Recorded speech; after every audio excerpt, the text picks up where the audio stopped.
अब प्रियो, मैं अपनी गवाही बताना चाहता हूँ कि मैं यहाँ दिल्ली में 2009 में आया था। 2009 में मैं दिल्ली जब आया था तो उससे पहले मेरे ताऊ के बच्चे हैं, फरीदाबाद में रहते थे, मैं उनके साथ रहता था और उनके साथ वहाँ पर आ करके अपने दादा और दादी से लड़ाई करके मैं दिल्ली आ गया। और दिल्ली आने के बाद मैं उनके साथ रहने लगा। तब मेरे को नौकरी मिली 2500 रुपये में। उस समय 12 घंटे की मेरे को एक नौकरी मिली, मैंने वो करना शुरू किया। 6 महीने हुए, मुझे अच्छा नहीं लगा, मैं फिर वापस चला गया क्योंकि मेरे को दादा दादी की बहुत याद आ रही थी, इसलिए मैं फिर वापस चला गया। उन बिना नहीं रह पा रहा था।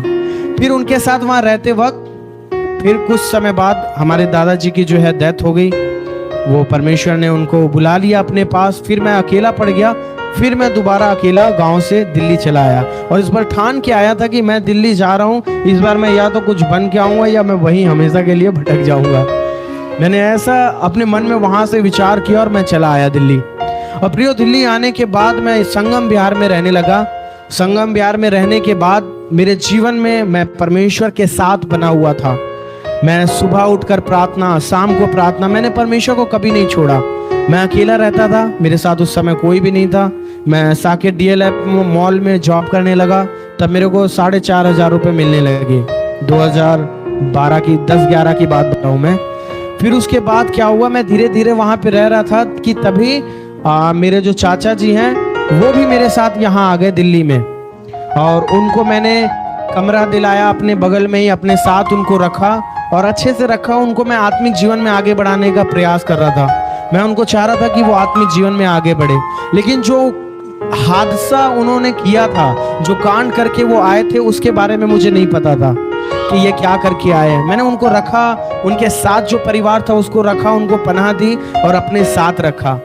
प्रियो, एक दिन धीरे धीरे उनके पास कुछ भी चीज नहीं था, मैंने उनको दिलाया, बेड दिलाया, जो गैस चूल्हा नहीं था वो दिलाया, सब कुछ दिला के उनके पूरी गृहस्थी को मैंने तैयार किया। फिर धीरे धीरे 2-3 महीना हो गया, उन्होंने कमरे का किराया नहीं दिया। मकान मालिक मेरे से कह रहा है कि भाई तेरे जो चाचा हैं उन्होंने कमरे का किराया नहीं दिया है, ऐसे कैसे चलेगा। तो मैंने कहा कमरे का किराया नहीं दिया, मैं बात करता हूँ। फिर मैंने बात की, धीरे धीरे बात करते वो 5 महीने हो गए। 5 महीने के बाद भी हो गए, उन्होंने कमरे का किराया नहीं दिया। एक दिन मैं ड्यूटी पे था और ड्यूटी से जैसे ही घर पे आया तो देखा मेरे भी घर में ताला लगा है और उनके भी घर में ताला लगा है। मकान मालिक ने मेरे को घर से निकाल दिया। अब वो तो अपने बच्चों को लेके चले गए चाचा जी हमारे, लेकिन मैं रह गया अकेला। और मैंने कहा प्रभु ये क्या हुआ मेरे साथ।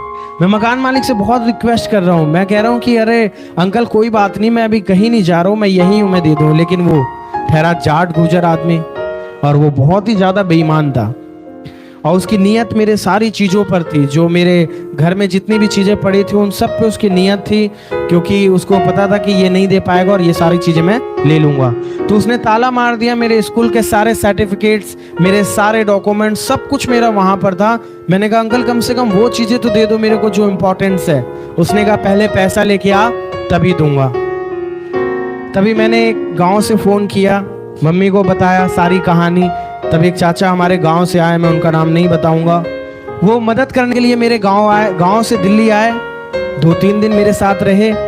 उनको तालू ने अपने हाथों से अच्छा भोजन बना के खिलाया। उन्होंने कहा राहुल 2 दिन वेट करो, मैं जा रहा हूँ पैसा लेने के लिए और जैसे ही पैसा मेरे पास आ जाएगा, मैंने अपने दोस्त से बोला है वो मैं तुम्हें दे दूंगा और तुम अपने जो है मकान मालिक को दे देना। मैंने ठीक है अच्छा। चाचा जी हमारे वो चले गए, वहाँ रहे। उन्होंने अपने दोस्त से शायद पैसे मांगे, उसने नहीं दिए, मना कर दिया। अब मैं इंतजार कर रहा हूँ कि चाचा कब आएंगे कब आएंगे। फिर मैंने उनको फ़ोन किया, बहुत देर बाद उन्होंने फ़ोन उठाया। उन्होंने कहा एक काम करो, तुम यहाँ आ जाओ, मेट्रो स्टेशन पकड़ के मैं यहाँ आपको मिल जाऊँगा और यहाँ से तुम पैसे ले जाना। मैंने ठीक है। मैंने जैसे तैसे करके मेट्रो करके मैं वहाँ पहुँचा, वहाँ गया, मेट्रो से उतरा, स्टेशन से बाहर आया। मैं उनको फ़ोन कर रहा हूँ, वो फ़ोन ही नहीं उठा रहे। मैं परेशान हो गया और सुबह से बैठे शाम को 7 बज गए। उन्होंने कोई फ़ोन नहीं उठाया, कोई रिप्लाई नहीं दिया और किसी भी बात का कोई भी मदद नहीं किया। मैं वहीं साइड में बैठकर रोने लगा। कोई नहीं था वहां पे, मैं अकेला साथ में बगल में पड़ा हूं और मैं रो रहा हूं। मैं कह रहा हूं प्रभु क्या यही मेरी जिंदगी है। मैंने ऐसा किसके साथ गलत किया है कि जो आज ये सब मेरे को देखना पड़ रहा है। मेरे जीवन में ऐसी परिस्थितियां क्यों आई हैं प्रभु। मैं बहुत ज़्यादा रो रहा हूँ, मेरा उस समय कोई सहायता करने वाला नहीं, मेरी कोई मदद करने वाला नहीं, मैं दिल्ली में हूँ और अकेला हूँ।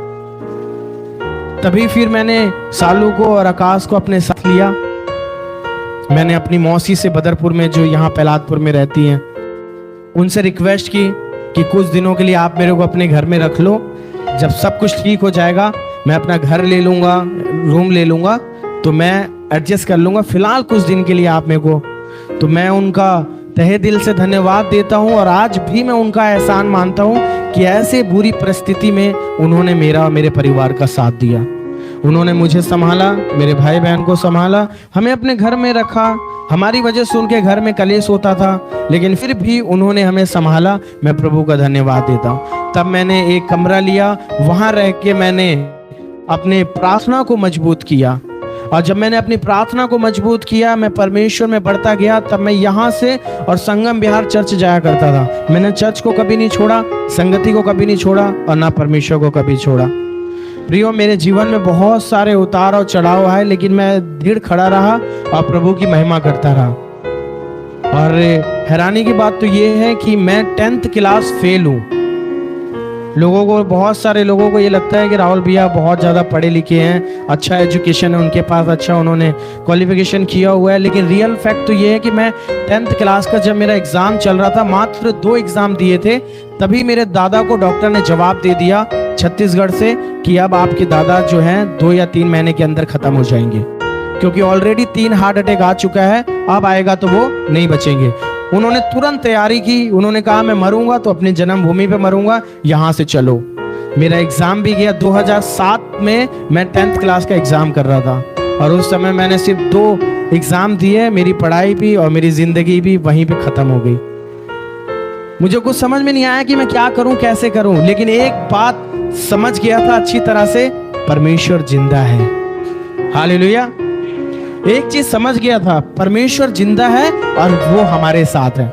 चाहे जितनी भी परिस्थितियां क्यों ना आ जाए, वो कभी नहीं छोड़ेगा। और मेरे साथ वही हुआ, सब ने मेरा साथ छोड़ा था।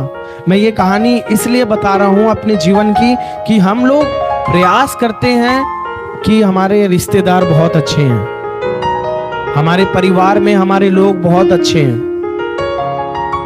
लेकिन क्या रियल में वो अच्छे हैं?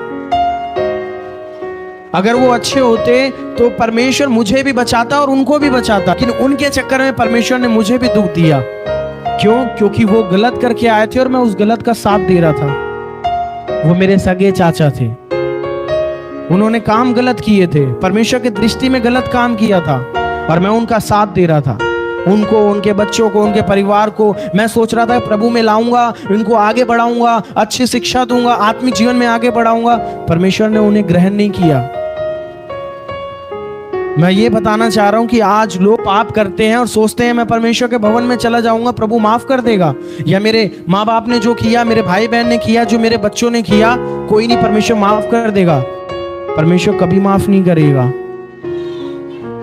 जो मेरे साथ हुआ है, मैंने भुगता है, ये मैं जानता हूं। मैं अपनी इस गवाही को अभी बीता, मैं पिछले सप्ताह की बात है, प्रार्थना कर रहा था, तब पवित्र आत्मा ने बोला कि बेटा इन बातों को बताना जरूरी है कि मनुष्य जो है अपने जीवन में सोचता है कि मेरे मम्मी पापा अच्छे हैं, मेरे भाई बहन अच्छे हैं, मेरे रिश्तेदार अच्छे हैं, और वो सोचते हैं अरे प्रभु में नहीं है तो क्या हो गया। कई बार हम उनके जैसा बन जाते हैं और परमेश्वर को निराश करते हैं।